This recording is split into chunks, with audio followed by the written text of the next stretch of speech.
నమస్తే, నేను Madhu. Andhra Pradesh deputy CM Pawan Kalyan ప్రధానమంత్రి కాబోతున్నారు. ఇది చెప్పింది ఎవరు అనుకుంటున్నారా? ఎవరో కాదు, హీరోయిన్ నిధి అగర్వాల్. మరి ఏ సందర్భంలో చెప్పారు? నిజంగానే ప్రధానమంత్రి కాబోతున్నారా అనే విషయం గురించి రోజు మనం తెలుసుకుందాం. ప్రస్తుతం మనతో పాటు ఉన్నారు సీనియర్ జర్నలిస్ట్ సిఎస్ రావు గారు. వారిని అడిగి మరిన్ని విషయాలను తెలుసుకుందాం. నమస్కారం సార్. సార్, నిజంగానే పవన్ కళ్యాణ్ గారు ప్రధానమంత్రి కాబోతున్నారా? నిధి అగర్వాల్ ఏ సందర్భంలో ఇలా చెప్పాల్సి వచ్చిందంటారు? నిధి అగర్వాల్ కోరిక అయి ఉండొచ్చు. ఇప్పుడు ఆవిడ రీసెంట్గా ఒక పాడ్కాస్ట్ ఇంటర్వ్యూ ఇచ్చారు. ఆ ఇంటర్వ్యూలో పవన్ కళ్యాణ్ గారి గురించి, పవన్ కళ్యాణ్ గారి వ్యక్తిత్వం గురించి, ఆయన ధైర్యం గురించి, ఆయన పారదర్శకత గురించి, ఆయన ఓపెన్ హార్ట్ గురించి మాట్లాడారు. అంతవరకు ఇబ్బందిలే, అభ్యంతర పెట్టాల్సిన అవసరం కూడా. ఎందుకంటే ఆవిడ హీరోయిన్గా నటించారు ఆయనతోటి. హరిహర వీరమల్లు ఆ సినిమాలో నటించారు. సో హరిహర వీరమల్లో వాళ్ళిద్దరు కలిసి నటించారు కాబట్టి ఖచ్చితంగా పవన్ కళ్యాణ్ గారు ఏంటి, నిధి అగర్వాల్ ఏంటి పవన్ కళ్యాణ్ గారికి తెలుసు. పవన్ కళ్యాణ్ ఏంటి అనేది నిధి అగర్వాల్ గారికి అవగాహన ఉండి ఉండొచ్చు. దాంట్లో తప్పుపట్టాల్సిన అవసరం లేదు. అయితే ఆ పాడ్కాస్ట్ ఇంటర్వ్యూలో పవన్ కళ్యాణ్ గారికి ప్రధానమంత్రి అయ్యేటువంటి అవకాశం ఉంది, ప్రధానమంత్రి కాగలడు కూడా అని చెప్పేసి ఈవిడ తన అభిమానాన్ని చాటుకున్నారు. సరే, అది నిజమవుతుందా, సాకారం అవుతుందా అని అంటే మనం చెప్పలేము. ఎప్పుడైనా ఏదైనా కావచ్చు. ఎందుకంటే దేవగౌడ గారు ప్రధానమంత్రి అవుతారని ఎవరు అనుకోలేదు. తర్వాత విపి సింగ్ అనుకోలేదు, చంద్రశేఖర్ గారు అనుకోలేదు ప్రధానమంత్రి అవుతారని. కొన్ని సందర్భాల్లో కావచ్చు. కానీ ఇప్పుడున్నటువంటి పొజిషన్లో పవన్ కళ్యాణ్ గారిని ప్రధానమంత్రిగా అవుతారు, ప్రధానమంత్రి అయ్యే అవకాశం ఉందని చెప్పి నిధి అగర్వాల్ చెప్పారంటే, ఒక హీరోయిన్ చెప్పారంటే దాన్ని మనం అభిమానం కింద తీసుకోవాల్సింది తప్పితే దానికి సంబంధించిన క్యారెక్టరిస్టిక్స్ అంటే కావడానికి కొన్ని పొలిటికల్ బలమైనటువంటి అంశాలు ఎక్కడైనా ఉన్నాయంటే కనిపించట్లా. ఒక ఎన్డీఏలో ఆయన ఉన్నారు అనేది మాత్రమే కనిపిస్తుంది తప్పితే అంతకుమించి ప్రస్తుతానికైతే ఏం కనిపించట్లా. ఇప్పుడు ఆయన ముఖ్యమంత్రి కావడానికే రకరకాలుగా ఈక్వేషన్స్ ఉన్నాయి. పైగా ఆయనే చెప్తున్నారు, నేనేం అధికారం కోసం నేను పార్టీ పెట్టలేదు, ప్రశ్నించడానికి పెట్టాను, ఆంధ్రప్రదేశ్ ప్రజల కోసం పెట్టాను, ఆంధ్రప్రదేశ్ ప్రజల సేవ కోసం పెట్టాను, నేనేం అధికారం కోసం నేను పెట్టలేదు, నాకు అసలు సీఎం పదవి కూడా అవసరం లేదు, వద్దు అని చెప్పారు ఆయన 2024 ఎన్నికల ముందు. కేవలం రాష్ట్ర ప్రయోజనాలు మాత్రమే నాకు ముఖ్యము అని చెప్పారు. ఆయన పార్టీ పెట్టింది మూల సిద్ధాంతం ఏంటి? కులాల ప్రస్తావన లేని, మతాల ప్రస్తావన లేని, కులాలను కలిపేటువంటి సిద్ధాంతం ఆయనది. అది కులాలను కలిపే, మతాల ప్రస్తావన లేనటువంటి సిద్ధాంతం ఆయన పార్టీది. కానీ ఇప్పుడు ఏమంటున్నారు ఆయన, హైందవ ధర్మానికి మించినటువంటి ధర్మం లేదు, హిందూ ధర్మాన్ని ఏదన్నా అంటే కనుక తాట తీస్తా తోలు తీస్తా అని చెప్పేసి తిరుపతిలో ఆ రోజున లడ్డు కల్తీ సందర్భంగా అది చేశారు. ఇది ప్రాయశ్చిత దీక్ష చేసి అది ముగింపు సందర్భంగా ఆయన మాట్లాడినట్టు మాటలు. ఆ తర్వాత రీసెంట్గా కూడా అనేక సందర్భాల్లో హిందూ మతం, హిందూ ధర్మం, సనాతన ధర్మం వీటన్నిటి గురించి మాట్లాడుతున్నారు. మరి మతాల ప్రస్తావన లేనటువంటి కులాలను కలిపే సిద్ధాంతం పార్టీది. మరి ఎలా ఆ పార్టీకి సిద్ధాంతం అనేది ఒకటి. రెండే, అసలు నేను అధికారం వద్దు, నాకు అసలు పదవులు వద్దు అని చెప్పి అంటున్నారు. పదవుల కోసం నేను పార్టీ పెట్టలేదని చెప్తున్నారు ఆయన. ఇంకోటి ఏంటంటే ఇప్పుడైతే డిప్యూటీ సీఎం అయ్యారు. అంతకుముందు ఏంటి, పట్టుమని 10 రోజుల పాటు నేరుగా ప్రజల్లో ఉండలేరు అనేటువంటి అభిప్రాయం ఆయన మీద ఉంది. ఆ అభిప్రాయాన్ని బలంగా తీసుకెళ్ళింది వైఎస్ఆర్ కాంగ్రెస్ పార్టీ. సో అలాంటి ఆయన ఇవాళ రివ్యూ మీటింగుల్లో కూడా, ఇప్పుడు ఆయనకు పంచాయతీరాజ్, రూరల్ డెవలప్మెంట్ అండ్ అటవీ శాఖ డిపార్ట్మెంట్స్ ఉన్నాయి. ఈ డిపార్ట్మెంట్స్ను కోఆర్డినేట్ చేసుకోవడానికి కూడా ఫైల్స్ అన్నీ కూడా పెండింగ్లో ఉన్నాయని చెప్పేసి ఆ డిపార్ట్మెంట్ గురించి సచివాలయంలో జరుగుతున్నటువంటి చర్చ. ఇప్పుడు ఆ డిపార్ట్మెంట్లకి ఫైల్ వెళ్ళిందంటే మళ్ళీ ఎప్పుడు తిరిగి వస్తుందో తెలియనటువంటి సిచ్యువేషన్ ఉందని చెప్పి చెప్తూ ఉంటారు. అంటే రివ్యూ మీటింగ్లు పెట్టి ఎప్పటికప్పుడు క్లియర్ చేస్తే కనుక ఇలాంటి పరిస్థితి రాదు. అయితే కాకపోతే రాబోయే రోజుల్లో మారకూడదు అని చెప్పి అంటానికి లేదు, మారచ్చు ఆయన. అంటే ప్రైమరీగా రాజకీయాలు ఎలా ఉంటాయి, పరిపాలనలో ఉన్నప్పుడు ఎలా ఉంటుంది, పరిపాలనలో లేనప్పుడు, ప్రతిపక్షంలో ఉన్నప్పుడు ఎలా ఉంటుంది అనేది ఆయనకు అనుభవం లేదు పూర్తి స్థాయిలో. ఇప్పుడిప్పుడే అధికారంలో ఉన్నప్పుడు ఎలాంటి బాధ్యతలు ఉంటాయి, ప్రతిపక్షంలో ఉన్నప్పుడు ఎలా అయినా ఉండొచ్చు, అధికారంలో ఉన్నప్పుడు అలా ఉండడానికి లేదు అనేది అర్థమవుతుంది ఆయన. ఇప్పుడిప్పుడే అర్థమవుతుంది. అందుకే ఆయన ఏమన్నారంటే, డిపార్ట్మెంట్ అన్నిటి మీద కమాండ్ ఉన్నటువంటి లీడరు లోకేష్ గారు అని చెప్పి అన్నారు. అంటే తనకి మిగతా డిపార్ట్మెంట్ల మీద కమాండ్ లేదని చెప్పేసి ఆయనే ఇండైరెక్ట్గా భావించినట్టే అనుకోవాలి కదా.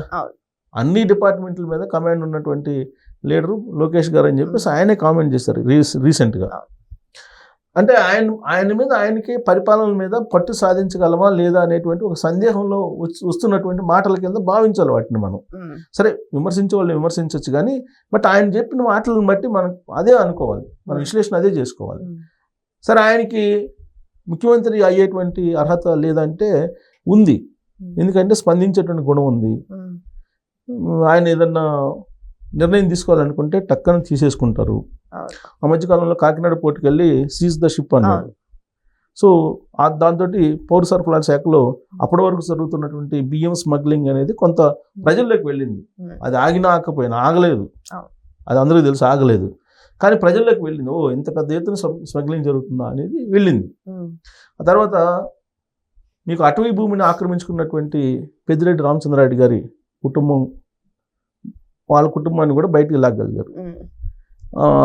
మిథున్ రెడ్డి గారిని వీళ్ళందరినీ లాగగలిగారు. సో అలాగే అసైన్ ల్యాండ్స్ ఆక్రమించుకున్న జగన్మోహన్ రెడ్డి సరస్వతి పవర్ ప్రాజెక్ట్ ఏదైతే ఉందో దాంట్లో అసైన్ ల్యాండ్స్ని వెనక్కి తీసుకోగలిగారు. అంటే షార్ప్గానే ఉన్నారు. కాకపోతే మిగతా డిపార్ట్మెంట్లు అన్నిటి మీద కమాండ్ రావటం, ఓపిక్గా రివ్యూ మీటింగ్లో కూర్చోవటం, అర్థం చేసుకోవటం, స్పాంటేనియస్గా డెసిషన్స్ తీసేసుకోవటం తప్పు లేకుండా నేను అనేది, ఇవన్నీ కొంత టైం బీయింగ్లో అలవాటు అవుతాయి. కాకపోతే ఒకవేళ సీఎం కావడానికి ఆయన అర్హతలు సంపాదించుకున్నా ప్రధానమంత్రి కావడం అని అంటే అంత ఈజీ కాదు. ప్రధానమంత్రి కావడం అంటే అంత ఈజీ కాదు. బహుశా నిధి అగర్వాల్ గారి ఆవిడకి కనిపించి ఉండొచ్చు. ఇది దగ్గరగా ఇప్పుడు మనకన్నా దగ్గరగా చూసుంటారు కాబట్టి ప్రధానమంత్రి కాగల కెపాసిటీ పవన్ కళ్యాణ్ గారికి ఉందని చెప్పి ఆవిడ నిర్ధారించుకొని ఉండొచ్చు. హరిహర వీరమల్లు సినిమా షూటింగ్ టైంలో నిధి అగర్వాల్ గారిని కూడా ఆయన కాన్వాయ్లు ఎక్కించుకొని, అంటే గవర్నమెంట్ కి సంబంధించిన కాన్వాయ్లు ఎక్కించుకొని వెళ్ళారని అప్పట్లో వైసీపీ వాళ్ళు కూడా తెగ ప్రచారం చేశారు సార్. సో వాళ్ళిద్దరి మధ్య ఆ మాత్రం సన్నిహిత్యం ఉంటుంది. కానీ ఇక్కడ ఏంటంటే ఆమె ఫ్యాన్ కొద్దీ చెప్పారు ప్రధానమంత్రి అయ్యే లక్షణాలు ఉన్నాయి ఆయనకి ప్రధానమంత్రి అని. నిజంగా చూసుకుంటే జనసేనలో కూడా చాలా మంది అంటున్నారు ఈయనకి ముఖ్యమంత్రి అయ్యే అర్హత ఉంది అని చెప్పేసి అంటున్నారు. కానీ పవన్ కళ్యాణ్ ఏమంటున్నారు, ఇక్కడ మరొక 15 ఏళ్ళు బాబు గారే సీఎం అని చెప్పేసి అంటున్నారు. సో అంటే 15 ఏళ్ల లోపల ఏమన్నా పావులు కదిపే అవకాశాలు ఉన్నాయంటారా, లేకపోతే నిజంగానే ఆ మాట అన్నారంటారా? నాకు తెలిసినంత వరకు నేను అనుకోవటం అంటే అసలు ప్రధానమంత్రి పదవి వైపు అటు ఆలోచించడం కూడా ఆలోచించరేమో, ఊహల్లో కూడా నేను అనుకోవటం. ఏదైనా ముఖ్యమంత్రి పదవి గురించి ఏమైనా ఆలోచిస్తారేమో కానీ బట్ 15 సంవత్సరాల పాటు చంద్రబాబు గారే సీఎంగా ఉండాలి, కూటమి అధికారంలో ఉండాలని చెప్పి ఆయన కోరుకుంటున్నారు. అప్పుడే రాష్ట్ర ప్రయోజనాలు నెరవేరుతాయని చెప్పి ఆయన అంటున్నారు. కాబట్టి ఆయన ముఖ్యమంత్రి పదవి మీద కూడా ఆశలు లేవు. ఆ ముఖ్యమంత్రి పదవి కూడా కావాలని ఆయన కోరుకోవట్లేదు. కాబట్టి ప్రధానమంత్రి పదవి వైపు ఎందుకు చూస్తారు?